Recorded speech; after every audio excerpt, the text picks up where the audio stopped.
Today, we celebrate a holiday that's named after a movie that's also named after another holiday that apparently more people know about the movie than the actual holiday that's named after. And yeah, that's Independence Day, of course, if you haven't gotten the hints. So, hi, welcome to Unscripted on Encoder Reviews. This is Tyler from Encoder Reviews, and I have a special guest today. Want to introduce yourself? Hi, this is Seth. Yep, and filling in for Steven. And today we have Independence Day. Now, Independence Day, not Nay. This isn't like a sheep movie. But anyway, Independence Day is a destruction movie made back in the 1990s, directed by Roland Emmerich, and starring, of course, Will Smith and Jeff Goldblum and Bill Pullman and so on. Now, it's pretty much the blockbuster disaster movie that pretty much, I mean, there's been other disaster movies in the past, but this one made it really popular. I mean, it's really common to see movies nowadays with a bunch of destruction and whatnot. Yeah, I would have to agree with you, Tyler. But this movie is one of my childhood movies, and so that's what really stuck with me. And it was one of the first destruction movies that I was ever allowed to watch, and it just stuck with me. Yeah, no, I mean, that's pretty much, of our generation, we grew up with this movie. And of course, we want to go see the new one. I mean, this is why we're reviewing Independence Day, because Independence Day Resurgence is out now. So I feel like this is the best time to review it. And from what I remember is that this movie is kind of, in a way, a remake of there's a 1950s movie called Earth versus the Flying Saucers, where it's a similar plot to Independence Day where aliens and saucers come down and try to wipe out humanity and blow buildings up in a way, but this is definitely a lot more well known and definitely on a much bigger scale than Earth versus the Flying Saucers. So Independence Day is about pretty much a gigantic spacecraft or a UFO, whatever you want to call it, comes into around Earth's area, and then a bunch of other ships, pretty much the size of cities, come down to hover over gigantic other cities and that sort of thing, and people are wondering what's happening. And we cut to multiple people. We have a computer expert played by Jeff Goldblum. We have the President of the United States played by Bill Pullman, and of course a fighter pilot played by Will Smith, and a whole host of other people I don't have time to tell you about. Back then, when Will Smith was, I guess, in this movie, producers were very hesitant because of the fact that he was just a TV guy on Fresh Prince of Bel-Air. He wasn't really seen as like a movie star. I guess, in my opinion, from this being his first movie, and I just learned that today, that I feel like he did pretty good for his first big movie. How do you feel, Tyler? Yeah, no, I mean, Will Smith definitely does have that, charm of like, yeah, I'm pretty likable and that sort of thing. And of course, there's all these one-liners that he has in the movie. And I know this is definitely a 90s movie because of all the one-liners that are said, and that's a good thing. I mean, it's not like they do it with a bunch of puns like Batman Robin where it just becomes cheesy and repetitive.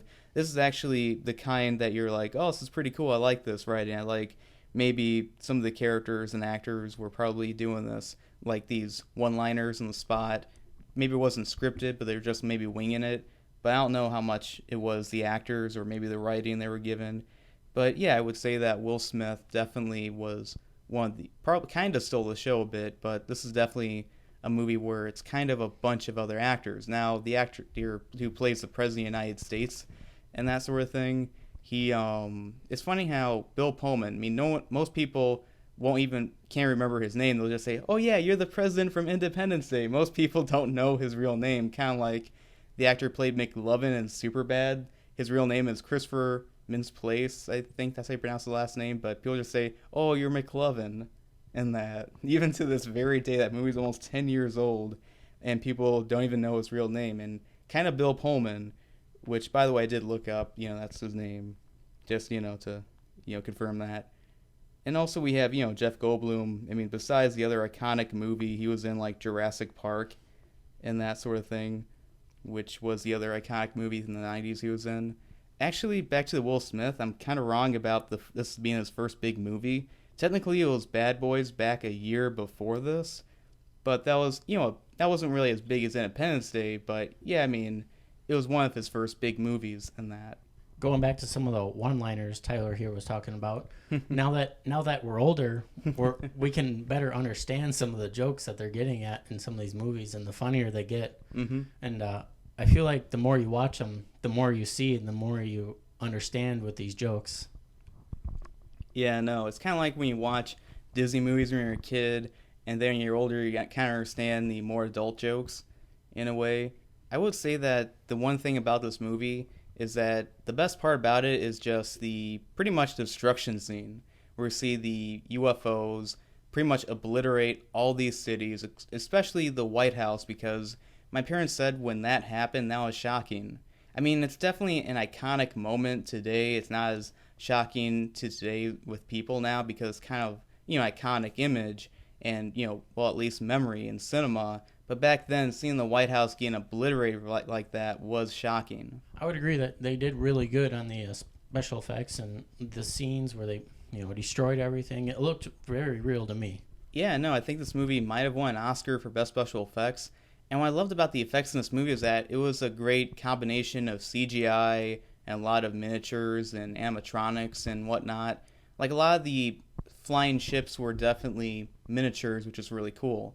I think now because CGI has definitely become a lot more realistic, they're probably using that more often. However, I've noticed in recent years people have been trying to go back to miniatures as well because that tends to be more realistic. And I know and movies nowadays kind of use CGI as like the only thing. But what's great about this movie when it came out during the mid 90s is that they definitely knew when to use CGI, but they also really relied heavily on practical special effects, which was a lot in this movie. I mean, I think one of the problems I had with this movie was kind of the fact that it was kind of a bit too lengthy. It's about 2.5 hours long, and usually Roland Emmerich movies are very, very too lengthy. Like, another good movie by him was The Patriot with Mel Gibson, and that movie is almost 3 hours long, and I felt like that movie could have been better if it was maybe paced better and kind of shorter in a way. But also, I will say that the one other favorite part of this movie I liked, besides the explosions and that, was pretty much the President of the United States gives this amazing speech of "Today we celebrate our Independence Day." That's probably one of my favorite movie speeches of all time, next to Idris Elba's character in Pacific Rim, "We're canceling the apocalypse" speech. I go back to the length of the movie. Like, I would agree with Tyler. It is, long movie, but it's one of those that keeps me on my toes. It keeps me interested, and I was never bored once during the movie. Yeah, definitely. I mean, that kind of really does help. Like, some movies can be very lengthy. Like, remember The Wolf of Wall Street? I think that movie was about 3 hours long or close to it. And I did not feel the length of that movie whatsoever because that was just pretty much a ride the entire time where everything was so crazy that I didn't mind the time whatsoever. That movie could have been 4 hours long, and I would think, like, what? It's not over yet?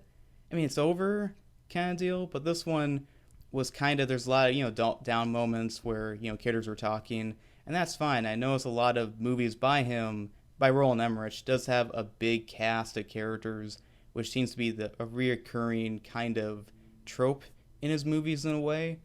But also I would say that, trying what else, there's some obvious product placement in this movie. Of course, the Coca-Cola cans, in a way, because, like, hey, I want you to shoot that Coke can off that one area to test the force field thing out, sort of thing.